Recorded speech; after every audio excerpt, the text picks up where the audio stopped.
यदि आप इन 3 तरीकों को समझ लेते हैं तो आप किसी के भी मन की बातें बड़ी ही आसानी से जान सकते हैं। बहुत समय पहले की बात है।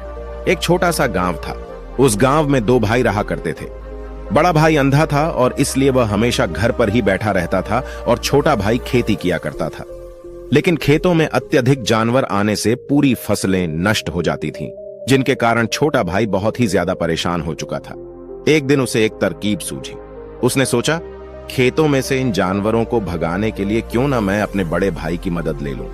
वैसे भी बड़े भैया अंधे हैं, खेतों में बैठे रहेंगे और जानवरों की आहट आने पर वह उन्हें जोर से चिल्लाकर भगा भी सकते हैं, जिससे हमारी फसलें नष्ट होने से बच जाएंगी। यह सब सोच विचार करने के बाद उसने अपने खेत में एक झोपड़ी तैयार कर ली और अपने अंधे भाई को खेत में बैठा दिया और उनसे कहा, भैया, यदि कोई जानवर की आहट आपको सुनाई दे तो आप जोर जोर से चिल्लाना।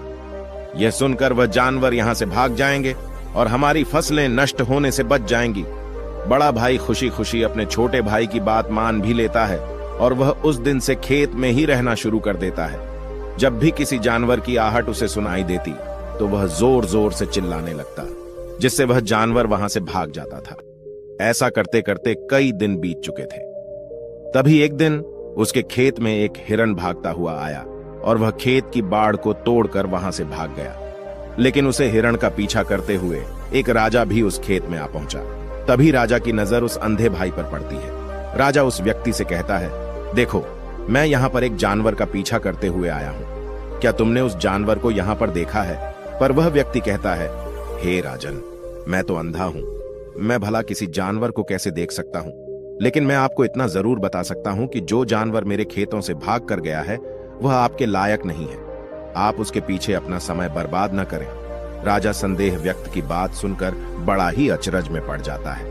वह सोचने लग जाता है कि यह तो अंधा है, फिर इसे कैसे पता चल गया कि जिस हिरण की तलाश कर रहा हूं वह मेरे लायक नहीं है। तभी राजा उस अंधे व्यक्ति से कहता है, कहीं तुम मुझसे झूठ तो नहीं बोल रहे हो कि तुम अंधे हो और तुम्हें कैसे पता कि जो जानवर यहां से भागा है वह मेरे लायक ही नहीं है।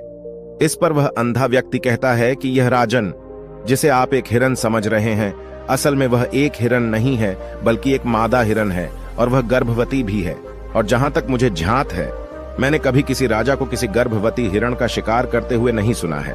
और इसी कारण से मैं आपसे यह कह रहा हूं कि यह हिरण आपके लायक नहीं है। आप उसके पीछे अपना समय व्यर्थ न करें।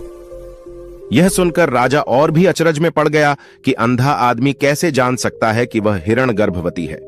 राजा कुछ देर सोच विचार करने के बाद अपने सेनापति से कहता है, सेनापति जी, मुझे वह जानवर जिंदा चाहिए, क्योंकि मुझे यह पता करना है कि क्या वह गर्भवती है या नहीं। क्योंकि यह अंधा आदमी बहुत विश्वास के साथ कह रहा है और मुझे इस बात की पुष्टि है। यदि वह हिरणी हुई और गर्भवती भी हुई तो वह हमारे शिकार के लायक नहीं है, क्योंकि हम तो एक हिरण का पीछा कर रहे थे। इसलिए जाओ और पता करो, क्या वह हिरणी है? सेनापति राजा से आज्ञा लेकर आगे की ओर चला गया और कुछ देर बाद जब वह वापस लौटा तो वह राजा से कहता है, हे राजन, इस अंधे आदमी ने आपसे जो भी बातें कही थी वह बिल्कुल सही थी। वह एक हिरणी ही है और वह गर्भवती भी है। यह सुनकर राजा आश्चर्यचकित हो गया। वह सोचने लगा कि एक अंधा आदमी जो कभी देख नहीं सकता, वह यह कैसे जान सकता है? आखिर इसे कैसे पता चल गया? ऐसे कई सारे प्रश्न राजा के मन में उमड़ने लगे। अब राजा ने ठान लिया था कि मुझे इस बात की तह तक पहुंचना है कि आखिर यह अंदाज में कैसे जानता है कि वह जानवर गर्भवती है। यह सोचकर राजा उस अंधे आदमी के पास जाता है और उस अंधे आदमी से कहता है, देखो, मैं यह तो नहीं जानता कि तुम सचमुच में अंधे हो या नहीं, लेकिन मैं तुमसे एक बात जानने आया हूं। क्या तुम मेरे प्रश्न का सही सही जवाब दोगे? इस पर वह अंधा व्यक्ति कहता है, हे राजन, आप जो कुछ भी पूछना चाहते हैं आप पूछ सकते हैं। मैं आपको बिल्कुल सच सच जवाब दूंगा। इस पर राजा कहता है, देखो, एक तो तुम कहते हो कि तुम अंधे हो और दूसरी तरफ तुमने यह बता दिया कि जिस जानवर का पीछा कर रहा हूं वह एक हिरणी है और वह गर्भवती भी है। तुम्हें कैसे पता चल गया? तुम्हारे खेत में तो और भी जानवर आते होंगे, और भी तो जानवर यहां से गुजरते होंगे, फिर तुमने यह कैसे अंदाजा लगाया? तभी वह अंधा व्यक्ति राजा से कहता है, हे राजन, आप जिसका पीछा कर रहे थे वह जब मेरे खेत में आई तो उसकी रफ्तार और उसके भागने की आहट से मुझे यह एहसास हो चुका था कि वह एक हिरणी है। और मेरे खेत की जो बाड़ है, जो जानवरों को रोकने के लिए खेत के चारों तरफ बनी है, वह बहुत छोटी है, उसकी ऊंचाई ज्यादा नहीं है, लेकिन वह जानवर इस बात को तोड़कर भागे।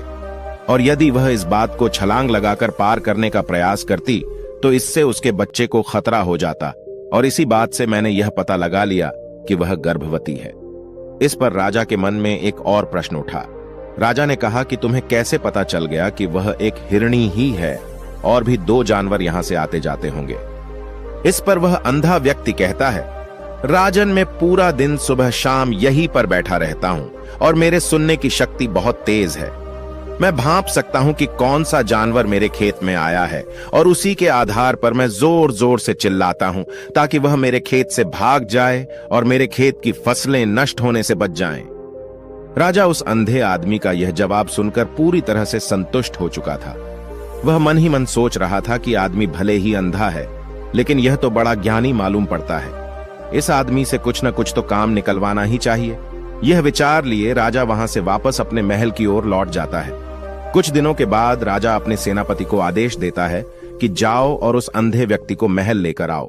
सेनापति अपने राजा की आज्ञा का पालन करता है। वह तुरंत ही उस अंधे आदमी के पास पहुंचता है और उस अंधे आदमी को राजमहल चलने के लिए कहता है। अंधा व्यक्ति बड़ा ही चालाक था। वह समझ चुका था कि राजा जरूर मुझे कुछ न कुछ काम सौंपने वाले हैं और वह काम मुझे मुसीबत में डाल सकता है, लेकिन फिर भी वह सेनापति की बात मान ली और सेनापति के साथ राजमहल पहुंच गया। राजमहल पहुंचते ही राजा उस अंधे व्यक्ति से कहता है, आप तो बड़े ज्ञानी हैं, आपको किसी भी बात का पता बड़ी आसान। Unfortunately, I passed out of college last year and the job scene was so bad. So I literally took the first job of से चल जाता है।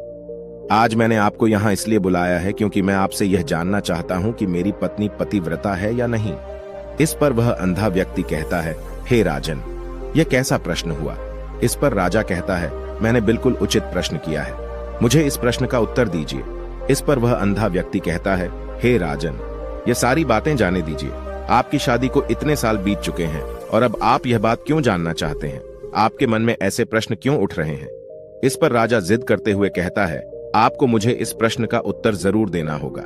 यदि आप मुझे इस प्रश्न का उत्तर नहीं देंगे तो मैं आपको मृत्यु दंड दे दूंगा। राजा के मुंह से यह बात सुनकर वह अंधा व्यक्ति कहता है राजन, यदि आप इस प्रश्न का उत्तर जानना चाहते हैं तो इसके लिए आपको मेरा एक काम करना होगा। राजा कहता है, बोलो मुझे क्या काम करना होगा? इस पर वह कहता है, इसके लिए आपको अपनी पत्नी को मेरे साथ कमरे में अकेले छोड़ना होगा। उस अंधे व्यक्ति की यह बात सुनकर राजा पहले तो क्रोधित हो जाता है, लेकिन फिर कुछ सोच विचार करने के बाद वह उस अंधे व्यक्ति की बात मान लेता है और अपने सेनापति को आदेश देता है, सेनापति जी, इस व्यक्ति को और मेरी पत्नी को एक कमरे में कुछ देर के लिए अकेला छोड़ दें। सेनापति बिल्कुल वैसा ही करता है। अब राजा की पत्नी और वह आदमी एक कमरे में बंद हो चुके थे। तभी आदमी राजा की पत्नी से कहता है, रानी, मैं आपको छूना चाहता हूं। इस बात पर रानी अत्यधिक क्रोधित हो जाती है और उस अंधे व्यक्ति को पकड़ पकड़कर पीटने लगती है, कभी हाथों से तो कभी लातों से तो कभी पटक पटक कर। इस तरह उसने अंधे आदमी की बहुत पिटाई की। उसके बाद किसी तरह से वह अंधा आदमी अपनी जान बचाकर वहां से भाग निकलता है और राजा के पास पहुंचता है और राजा से कहता है, हे राजन, आपकी पत्नी पतिव्रता नहीं है। यह बात सुनकर राजा अत्यधिक क्रोधित हो उठता है और राजा अपनी तलवार म्यान से निकालकर सीधा अपनी पत्नी की ओर जाता है। क्रोधित होकर वह अपनी रानी से कहता है, रानी जी, आज मैं जो भी सवाल आपसे करने वाला हूं उसका मुझे सच सच जवाब दीजिएगा, और यदि आपने एक शब्द भी छोटा कहा तो मैं आपका सर अभी आपके धड़ से अलग कर दूंगा। आगे राजा कहता है, मुझे बताइए, आप पतिव्रता हैं या नहीं? इस बार रानी कहती है, हे राजन, आप भले मुझे जान से मरवा दें, लेकिन आज मैं सच बोलूंगी, मैं पतिव्रता नहीं हूं। राजा ये बात सुनकर बहुत ही दुखी और निराश हो जाता है। उस अंधे आदमी ने जो भी कहा था वह बिल्कुल सच कहा था।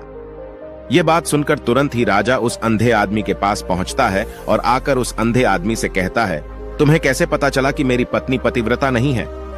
अंधा आदमी कहता है, हे राजन, बड़ी सीधी सी बात है, मैंने तो आपकी पत्नी से बस इतना ही कहा था कि मुझे आपको छूना है।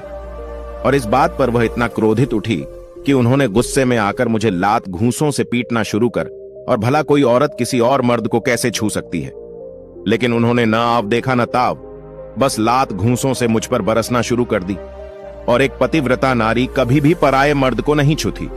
जब मैंने उनसे छूने के लिए कहा था तो वह उस वक्त मुझे मना कर सकती थी, लेकिन उन्होंने तो मुझे पीटना शुरू कर दिया और देखते ही देखते उन्होंने मेरे पूरे शरीर को छू लिया। अब आप ही बताइए, ऐसी स्त्री भला पतिव्रता कैसे हो सकती है? इस बात पर राजा कहता है, तुम तो बड़े ज्ञानी मालूम पड़ते हो, तुम्हारी बात बिल्कुल सही है। चलो तुम मेरे एक और प्रश्न का जवाब दो। तुमने मुझे इस प्रश्न का सही जवाब दे दिया तो मैं तुम्हें यहां से जाने दूंगा। राजा उस अंधे आदमी से कहता है कि तुम मुझे बताओ, क्या मैं सच में अपने पिताजी का ही बेटा हूं या फिर किसी और का?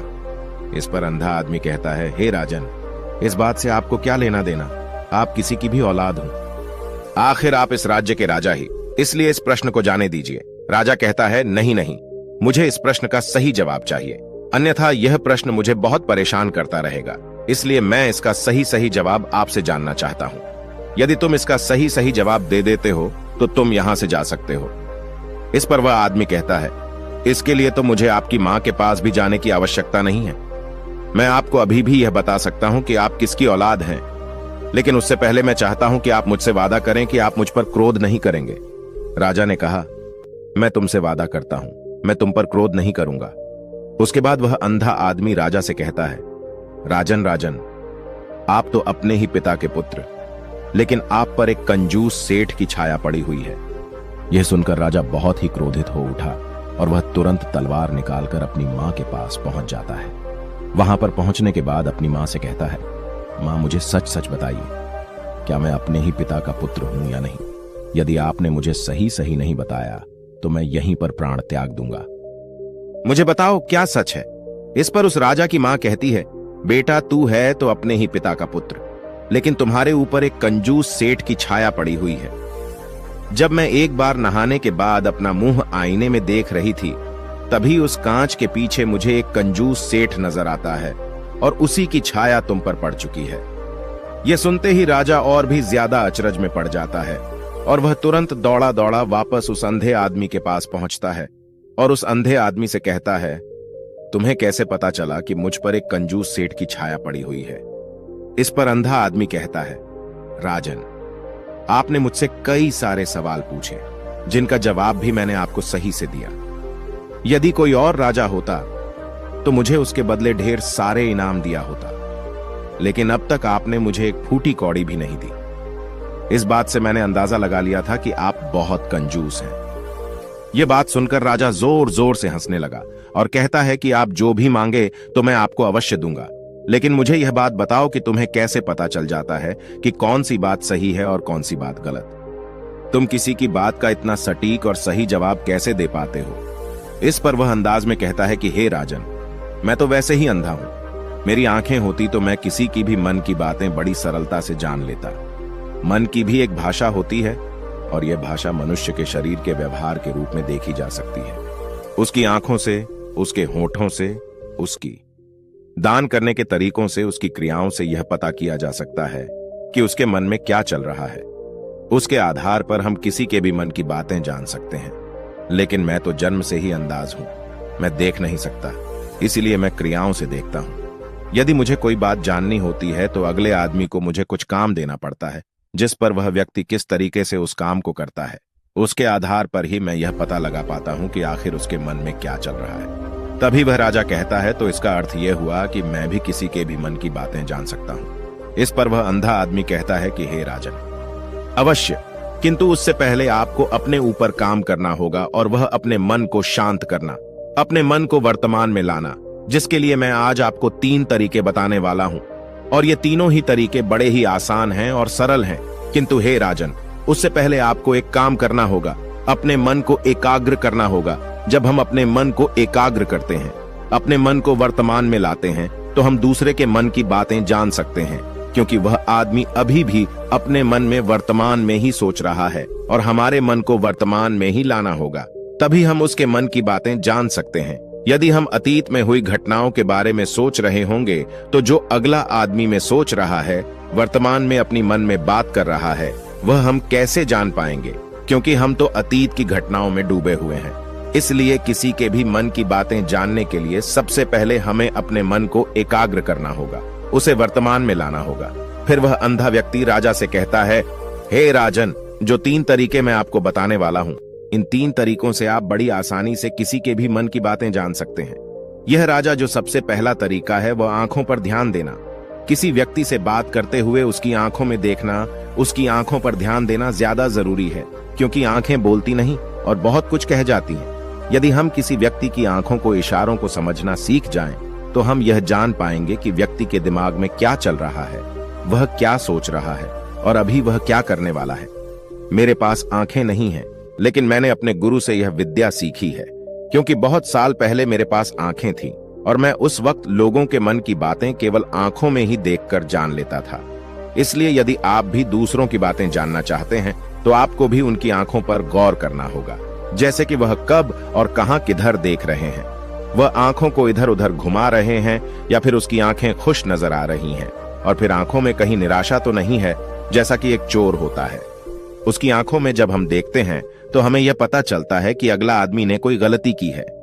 ठीक उसी प्रकार जब हम किसी चालाक व्यक्ति की आंखों में देखते हैं तो आपको पता चलेगा कि उसकी आंखों में चालाकी होती है। यह एक बहुत ही सीधा और आसान तरीका होता है। यदि आपको यह पता लगाना है कि सामने वाला व्यक्ति आपसे झूठ कह रहा है या फिर सच कह रहा है, तो आपको उसकी आंखों में ध्यान देना अति आवश्यक होता है। यदि आपसे बात करते वह व्यक्ति अपनी आंखें इधर उधर घुमा रहा है या ऊपर नीचे, इधर उधर दाएं बाएं रहा है, तो इसका अर्थ यह हुआ कि वह इस बात से निकलने का कोई रास्ता ढूंढ रहा है, वह कोई झूठ बना रहा है।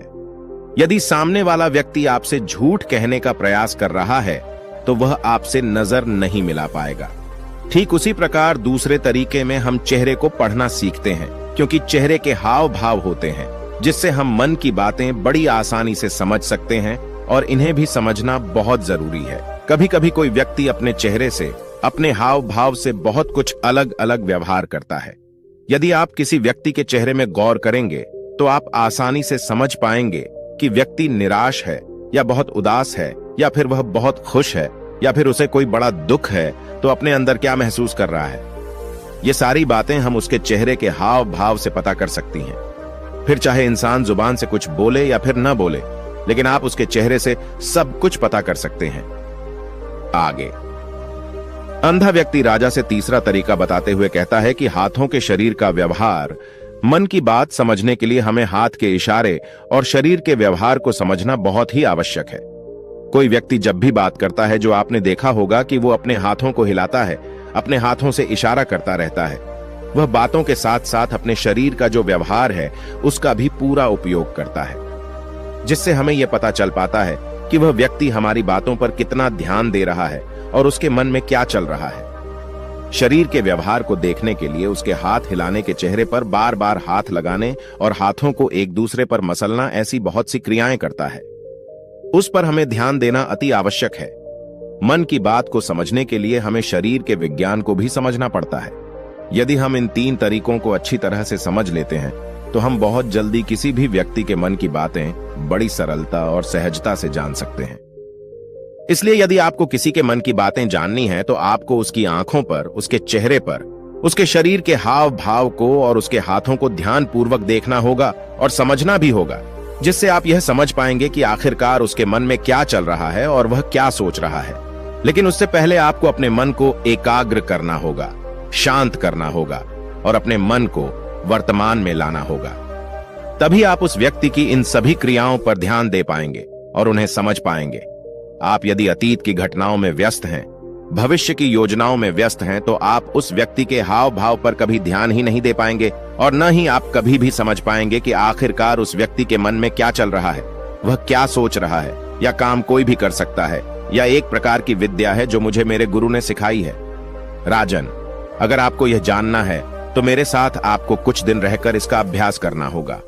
राजा तुरंत राजी हो जाता है और वह उस अंधे व्यक्ति को अपने राज्य का राजगुरु नियुक्त कर देता है और खुद अंधे व्यक्ति का शिष्य बन जाता है।